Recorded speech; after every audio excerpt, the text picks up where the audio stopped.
आज 12 सितंबर को शाम 4 बजे डेरा ब्यास में बाबा जी और हुजूर जी ने संगत के साथ सवाल जवाब किए।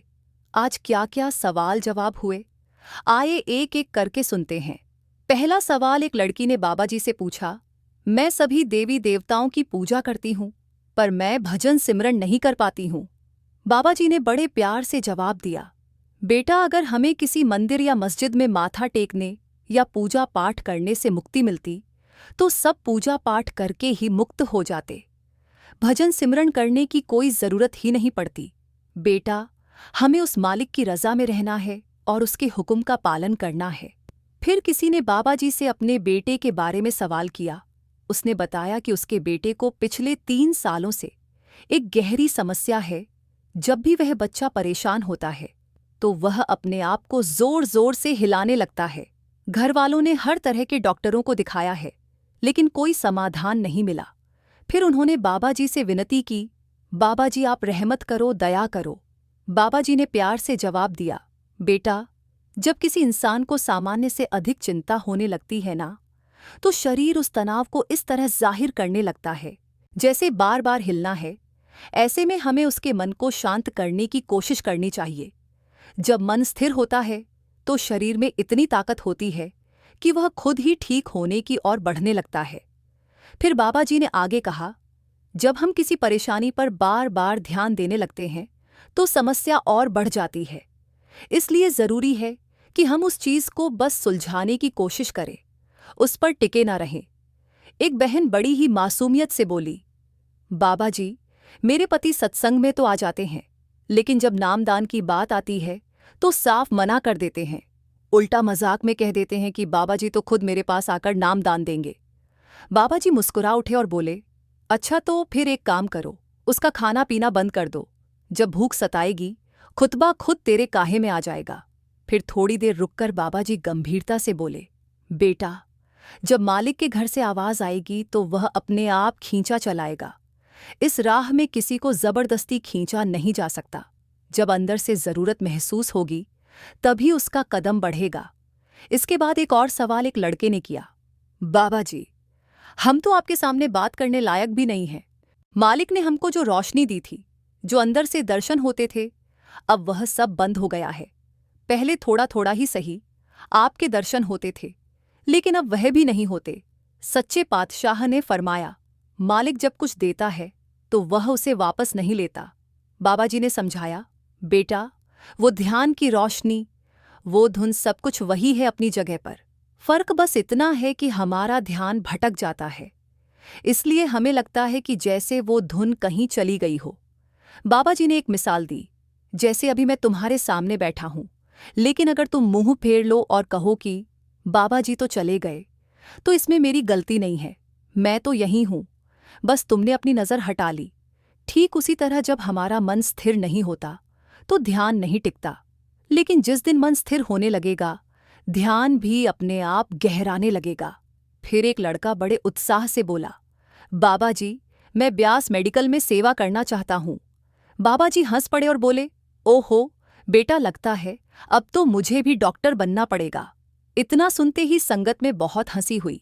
फिर बाबा जी बोले, बेटा, सेवा पाने के लिए भी मेहनत करनी पड़ती है। कोशिश करोगे तो मालिक जरूर राह बनाएगा।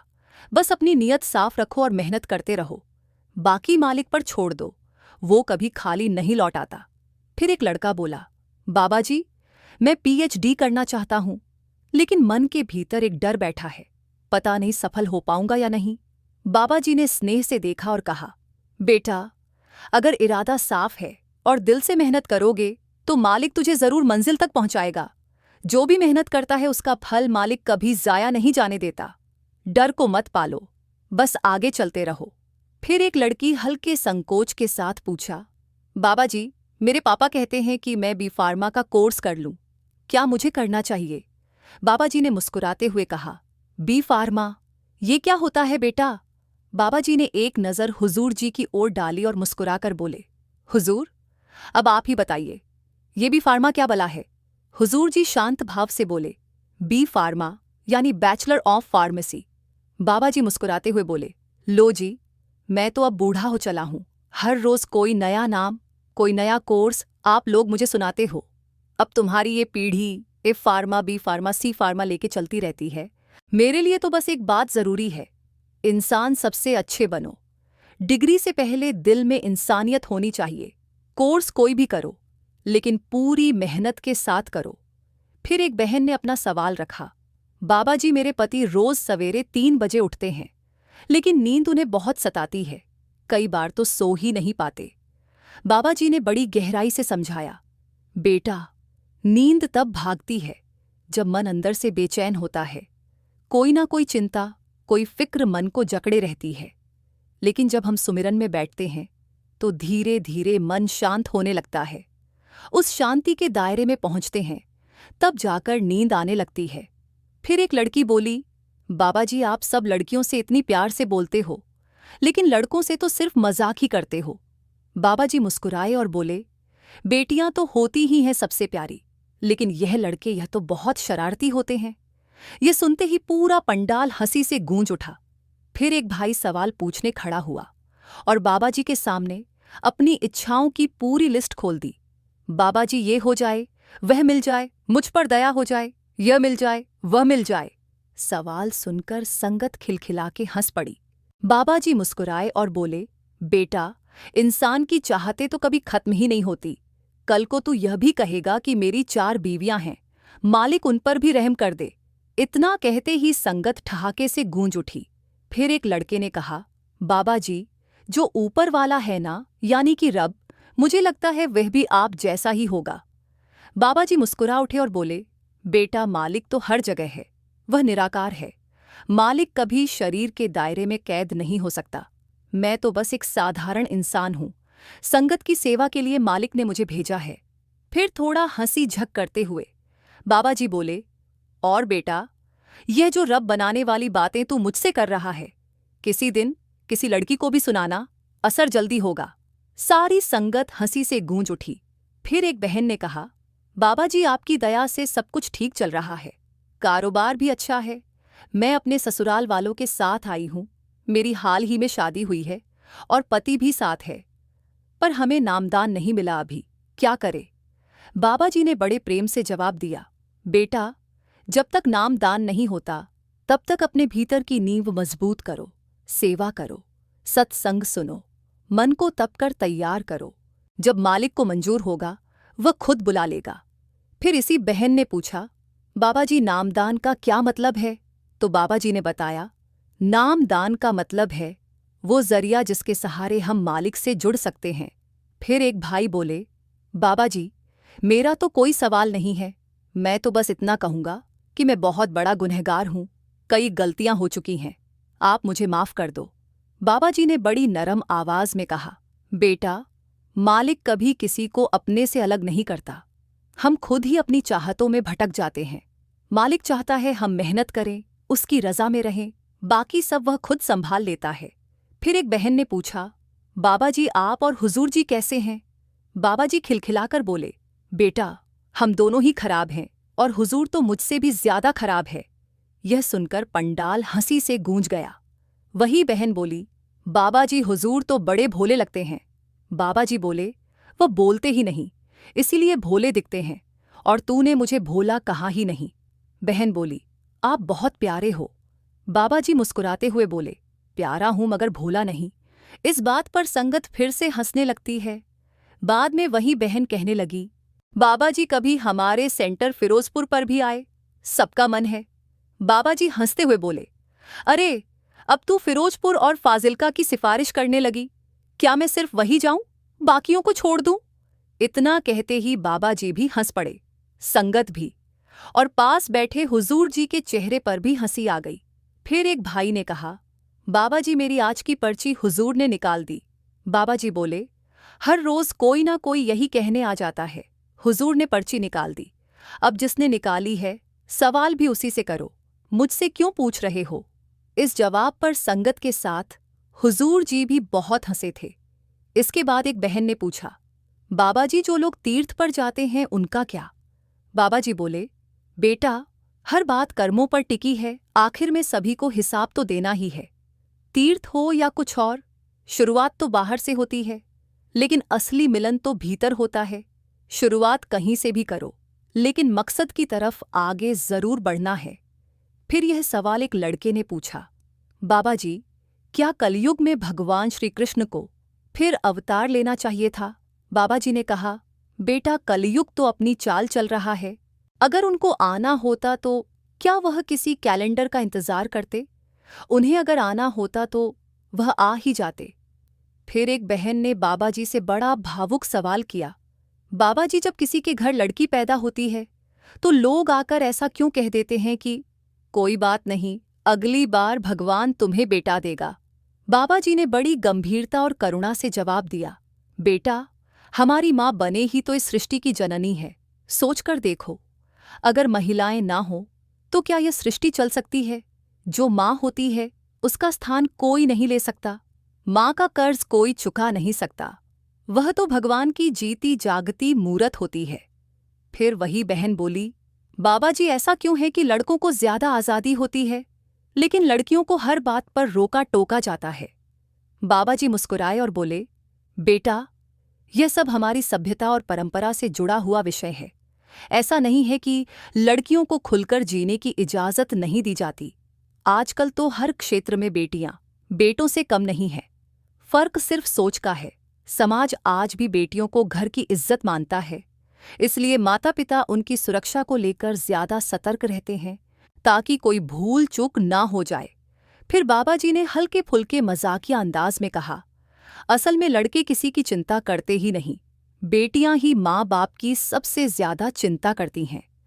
फिर एक बहन ने बाबा जी से पूछा, बाबा जी, जैसा कि समझाया गया था कि पहले सिमरन करना है और फिर भजन करना है, लेकिन कभी कभी जब मैं सिमरन पर बैठती हूँ और मेरा मन इधर उधर भटकता है, तुम मुझसे सिमरन नहीं हो पाता और फिर मेरा मन कहता है कि जब सिमरन नहीं हुआ तो भजन पर क्या बैठना, और फिर मैं उठ जाती हूँ।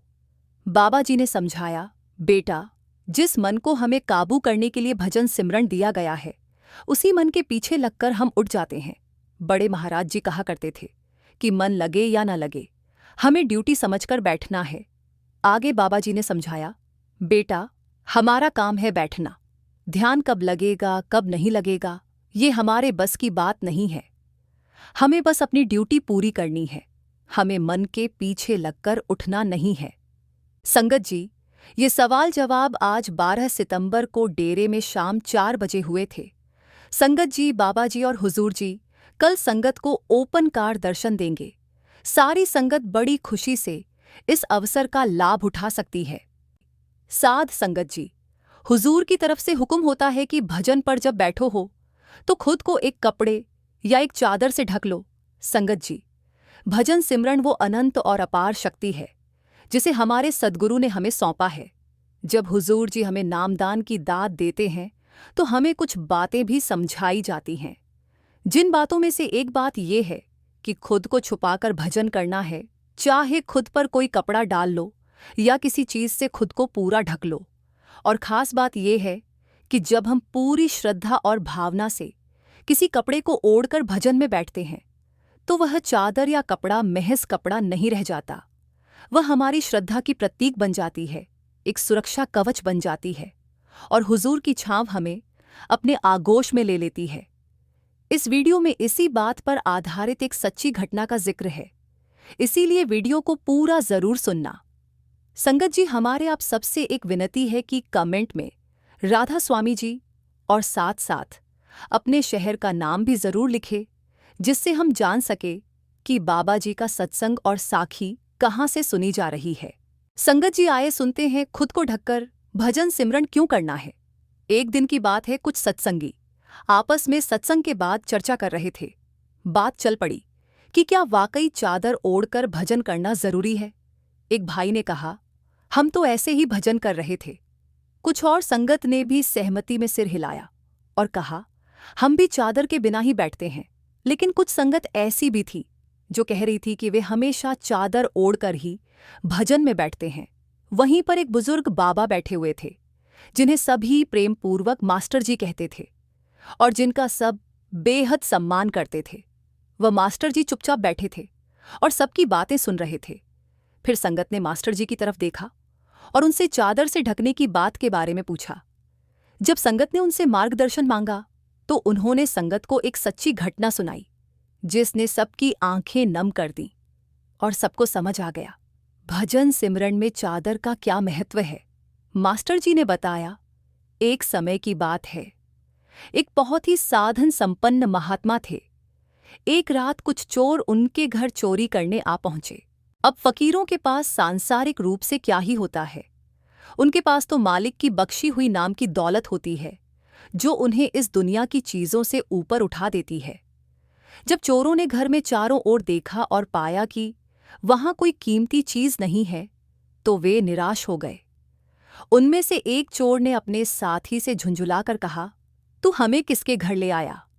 यहां तो लगता है जैसे किसी फकीर का ठिकाना है, कुछ भी हाथ नहीं लगने वाला। हमने इतना बड़ा रिस्क भी लिया और हाथ भी कुछ नहीं लगा। जब चोरों ने चारों तरफ नजर घुमाई तो देखा कि उस महात्मा के पास केवल एक पुराना कंबल था, वह भी जगह जगह से फटा हुआ। लेकिन वही उनकी सबसे बड़ी पूंजी थी, जिसे वे सर्दियों में सोते समय ओढ़ते और भजन के समय खुद पर डाल लिया करते थे। उस रात जब चोर घर में दाखिल हुए, महात्मा ने उन्हें देखा तो रोने लगे। वे खुद से बातें करते हुए बोले, हे मेरे मालिक, मेरे घर में तो चुराने लायक कुछ भी नहीं है, और ये बेचारे चोर यहाँ आ गए हैं। इन्होंने इतनी मेहनत की और इनके हाथ यहाँ से कुछ भी नहीं लगने वाला। इनका दुख मुझसे देखा नहीं जाता। पांचों चोर चौंक गए, एक दूसरे की तरफ हैरानी से देखने लगे। उनमें से एक बोला, अरे भाई, रो क्यों रहे हो तुम? महात्मा ने सिसकियों के बीच जवाब दिया, तुम लोगों ने मुझ जैसे फकीर को इस काबिल समझा कि मेरे घर चोरी करने आए। ये मेरे जीवन का सबसे बड़ा सौभाग्य है। सच कहूं, तुमने मुझे राजा जैसा सम्मान दिया है। काश मुझे पहले पता होता कि तुम आओगे तो कुछ इंतजाम जरूर करता। अब मेरा मन इसलिए भराया है क्योंकि तुम्हें देने को मेरे पास कुछ भी नहीं। उनकी बातें सुनकर चोरों के चेहरे पर अजीब से भाव आ गए।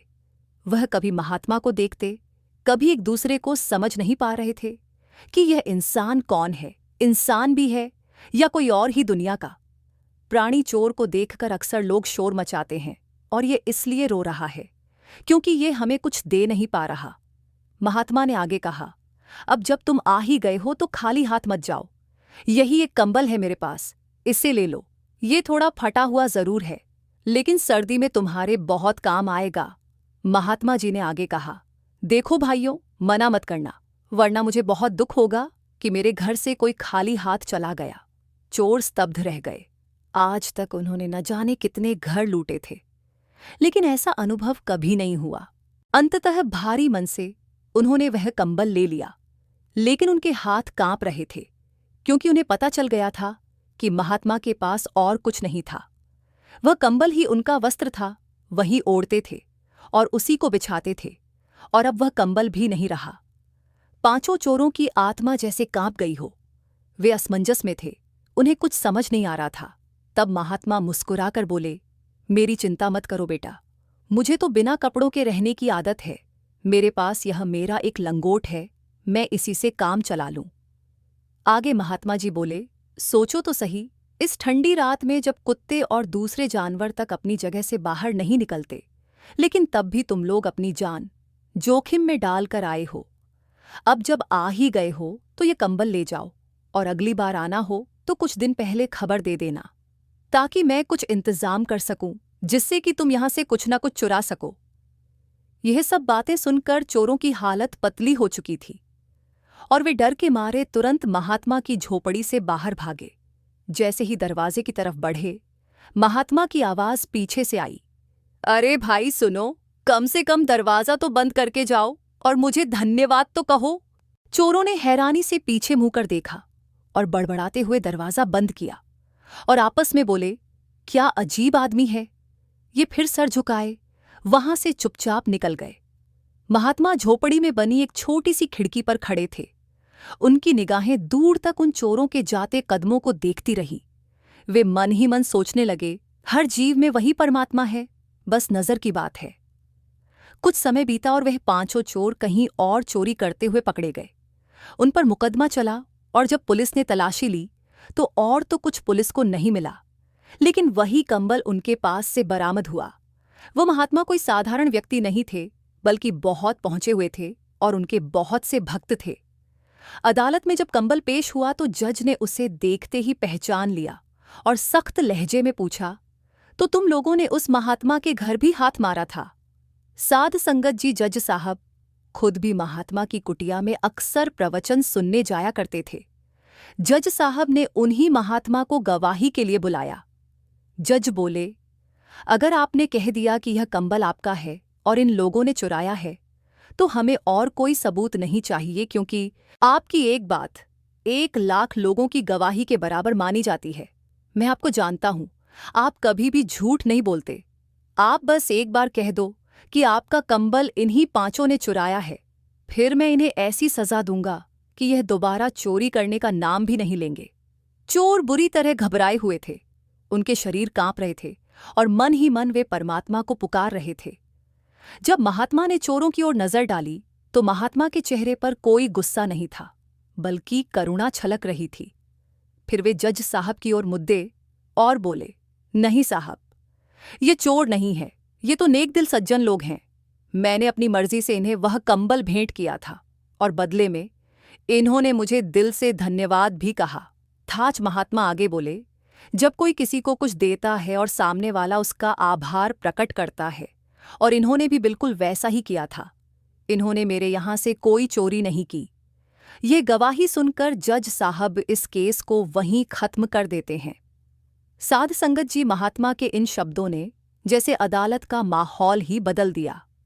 जज ने तुरंत आदेश दिया कि इन सभी को रिहा कर दिया जाए। रिहा होते ही वे सभी चोर सीधे उस महात्मा की कुटिया की ओर भागे। जैसे ही वहां पहुंचे, वे उनके चरणों में गिर पड़े और फूट फूट कर रोने लगे। कांपती आवाज में बोले, महात्मा जी, हमें माफ कर दीजिए, अब हम कभी भी नहीं चोरी करेंगे। हमें भी अपने जैसा बना लीजिए, हमें वह रास्ता दिखाए जो आपको मिला है। में महात्मा ने उन्हें वह दौलत दी जो ना तो किसी बाजार में मिलती है और ना ही चुराई जा सकती है। वह अनमोल नाम की दौलत जो चोरी से नहीं मिलती, वह खजाना जो कभी खत्म नहीं होता, बल्कि सत्संग, सेवा और सुमिरन से दिन रात बढ़ता ही जाता है। इसके बाद वह चोर भी सच्चे भक्त बन गए और महात्मा के मार्ग पर चलने लगे। साध संगत जी, महात्मा के दिए उस कंबल ने इन चोरों की जिंदगी ही बदल दी। और जब हम भजन सिमरन के लिए किसी चादर या कंबल का इस्तेमाल करते हैं, तो उस कंबल पर सद्गुरु का आशीर्वाद होता है और हमारे मन के बुरे विकार खत्म होने लगते हैं। इस तरह की चादर या कंबल का इस्तेमाल हमें किसी दूसरे काम में नहीं लेना चाहिए, बल्कि हमेशा भजन सिमरन के टाइम में ही इस्तेमाल करना चाहिए। संगत जी, सिर्फ मालिक से हमारा रिश्ता सच्चा है और हमें उस रिश्ते का मान जरूर रखना है। संगत जी, इसी के साथ आपसे इजाजत लेते हैं। एक प्यारा सा कमेंट करके हमारे चैनल को सब्सक्राइब करना मत भूलें। राधा स्वामी जी।